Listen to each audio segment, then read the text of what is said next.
ഉള്ളുപൊട്ടലിന് നാളെ ഒരാണ്ട്.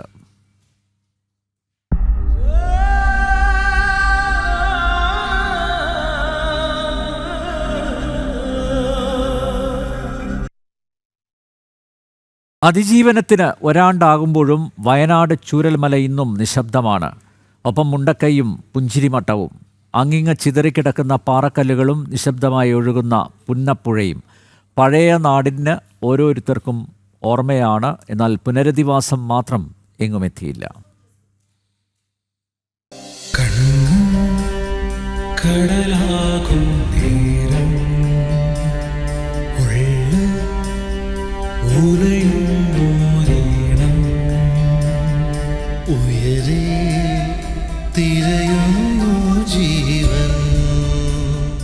ദുരന്തത്തിൽ എല്ലാം നഷ്ടപ്പെട്ടവരാണ്. വീടും വീട്ടുകാരും സ്വപ്നങ്ങളും എല്ലാം നഷ്ടപ്പെട്ടവർ. ദുരന്തം നടന്ന് 1 വർഷമാകുമ്പോഴും ഇവരുടെ പുനരധിവാസം മാത്രം എങ്ങുമെത്തിയില്ല. പുനരധിവസിപ്പിക്കേണ്ടവരുടെ ലിസ്റ്റിൽ ഇനിയും ആളുകളെ ഉൾപ്പെടുത്താനുണ്ടെന്നാണ് പ്രദേശവാസികൾ പറയുന്നത്.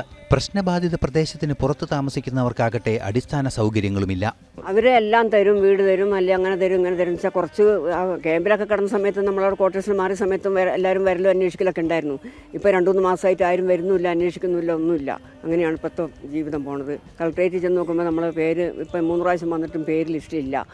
ഈ 10 അംഗങ്ങളുള്ള കുടുംബം ഞാൻ എവിടെ പോയി താമസിക്കും? എനിക്കൊരു വീട് അത്യാവശ്യമാണ്. നമ്മളിങ്ങനെ ഒറ്റപ്പെട്ട് പറയാമെന്നല്ലാതെ ആരും അന്വേഷിച്ചെങ്കിലല്ലേ നമുക്ക് കാര്യം പറയാം. അപ്പം മന്ത്രി വന്നിട്ട് അത് പറഞ്ഞു ഇത് പറഞ്ഞൊക്കെ പറയുന്നുണ്ട്. അങ്ങനെ കൊടുക്കും ഇങ്ങനെ കൊടുക്കും എന്നൊക്കെ പറയുന്നുണ്ട്. ഒറ്റ ആളെ ഒഴിവാക്കൂല എന്നൊക്കെ. ഈ ഒഴിവാക്കില്ല എന്ന് പറഞ്ഞാൽ ലിസ്റ്റിൽ പേര് വരാതെ നമ്മൾ എവിടെ പോകാനാ? ഒരു ഭക്ഷണ കിറ്റ് വരെ കിട്ടണമെങ്കിൽ നമുക്ക് ലിസ്റ്റിൽ പേര് വേണം.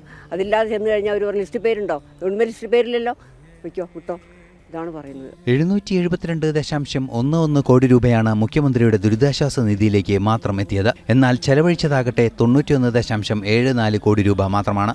മേപ്പാടിയിൽ നിന്ന് ചൂരൽമലയ്ക്ക് എത്തുന്ന റോഡുകളാകട്ടെ പൊട്ടിപ്പൊളിഞ്ഞു കിടക്കുന്നു.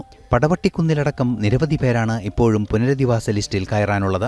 സർക്കാർ ഒരു വിധത്തിലും ഞങ്ങളെ സഹായിക്കുന്നുമില്ല, ഒന്നുമില്ല. ഞങ്ങൾ എന്താ പറയുക, ഇവിടെ അലഞ്ഞു തിരിയുന്ന പട്ടികൾക്ക് ഈ പറഞ്ഞ പോലെ സമമാണ് ഇപ്പം ഞങ്ങളുടെയൊക്കെ ജീവിതം. കാരണം ഇവിടെ കുറച്ച് കുടുംബങ്ങളുണ്ട്, 100 ചില്ലറ കുടുംബങ്ങളാണ് ഇപ്പോൾ ഇവിടെ നിലവിൽ താമസിച്ചുകൊണ്ടിരിക്കുന്നത്.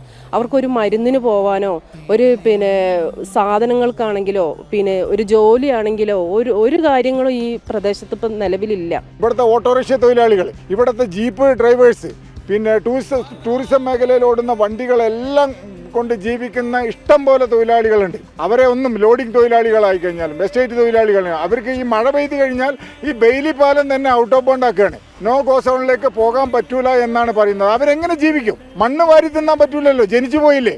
അപ്പോൾ അതിനൊരു സർക്കാരല്ലേ പറഞ്ഞ് ഇവർക്കൊരു മറുപടി തരേണ്ടത്. പുന്നപ്പുഴ നവീകരണത്തിനായി കോടികൾ അനുവദിച്ചെങ്കിലും പ്രവൃത്തി മാത്രം എങ്ങും എത്തിയില്ല. പുഴയിലെ അവശിഷ്ടങ്ങൾ നീക്കം ചെയ്യുന്ന പ്രവൃത്തി പാതിവഴിയിലാണ്. പുനരധിവാസത്തിനുള്ള ടൗൺഷിപ്പ് പദ്ധതിയും എങ്ങും എത്തിയില്ല. ആരോഗ്യമേഖല അടക്കമുള്ള അടിസ്ഥാന സൗകര്യങ്ങൾ ഉടൻ വേണമെന്നും പുനരധിവാസം എത്രയും വേഗം പൂർത്തിയാക്കണമെന്നുമാണ് നാട്ടുകാരുടെ ആവശ്യം.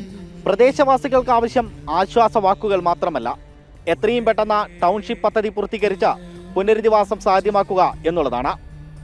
ക്യാമറമാൻ അനീഷ് കാട്ടാക്കടയ്ക്കൊപ്പം അർജുൻ PS, ജനം, വയനാട്.